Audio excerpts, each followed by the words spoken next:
¿Qué dicen los datos que se van a presentar? Bueno, los datos confirman una tendencia preocupante. Hoy, en el Día Nacional contra la Explotación Sexual hacia Niños, Niñas y Adolescentes, el CONAPES, como es tradicional, presenta los datos de este año y los datos del 2021, cerrados al 30 de noviembre, lo que están indicando es un incremento de los casos. Estamos hablando de 494 casos que el CONAPES está atendiendo. No quiere decir que todos se hayan iniciado en el presente año. Muchos vienen de los años anteriores, porque como ustedes saben, todo el proceso de contención de las víctimas y de reparación del daño es un proceso prolongado. Pero de esos casos, 156 sí se iniciaron en el presente año 2021.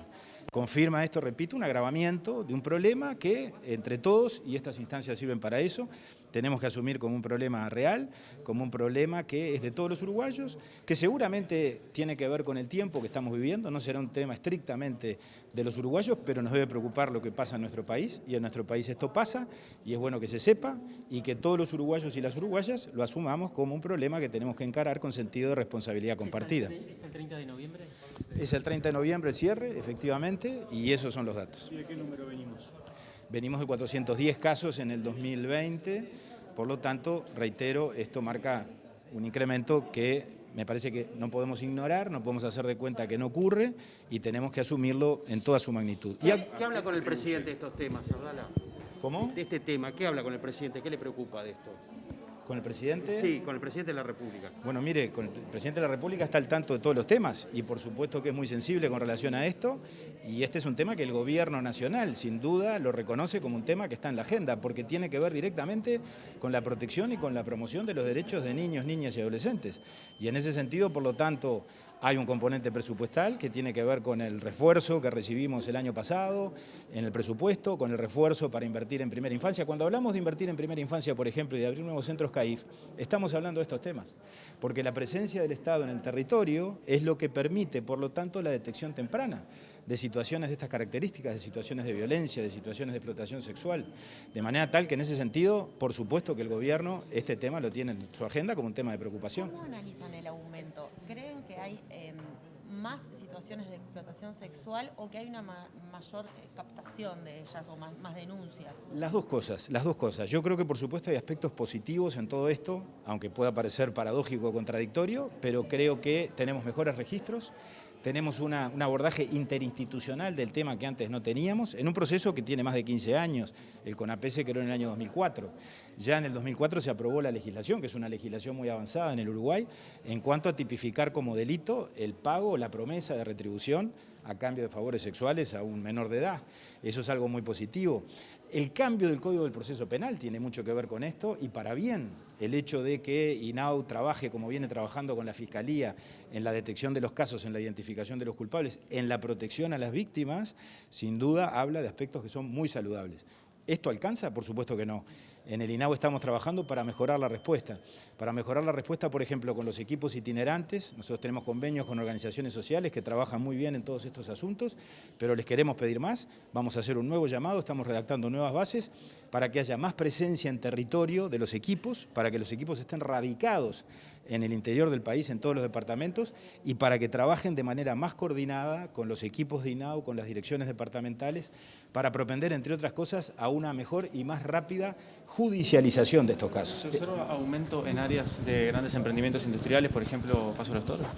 CONAPES tiene una georreferenciación de todos estos temas, la frontera sin duda es una zona de preocupación, el área de desarrollo del emprendimiento de UPM, obviamente como lo fue UPM1, también lo es UPM2, la empresa ha actuado en ese sentido con un gran sentido de responsabilidad. Yo creo que ese es otro aspecto positivo, hay más conciencia en la sociedad y entre otras cosas esa conciencia la vamos construyendo con episodios de estas características, es decir, convocándonos, reuniéndonos todas las partes, hablando del tema, poniendo el tema en la agenda.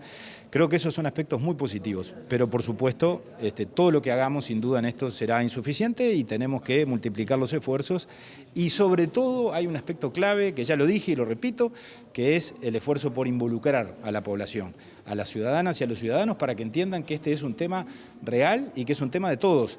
No alcanza con decir en mi casa no pasa o en mi familia no ocurrió o en el el círculo de mis amigos o de mis familiares no tenemos ningún caso concreto. Creo que los casos son de la sociedad y como son de la sociedad son de todos y cada uno de nosotros. ¿Con qué lectura hace de los datos de pobreza infantil?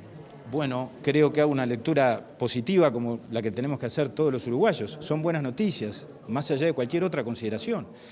Que baje la desocupación, que aumente el empleo, que baje la pobreza y sobre todo que baje la pobreza infantil en los términos en lo que aconteció, me parece que es una muy buena noticia, alentadora, que por supuesto que tenemos que tomar con prudencia, pero creo que también es la indicación de que en ese sentido se ha actuado a la altura de los desafíos. El año pasado y tuvimos que enfrentar una situación muy compleja que generó obviamente consecuencias sociales y económicas por el tema sanitario, por el problema de la pandemia. Y como siempre lo dijimos, el Estado no se retiró, el Estado avanzó, el Estado estuvo. Y Nahua es un excelente ejemplo en ese sentido.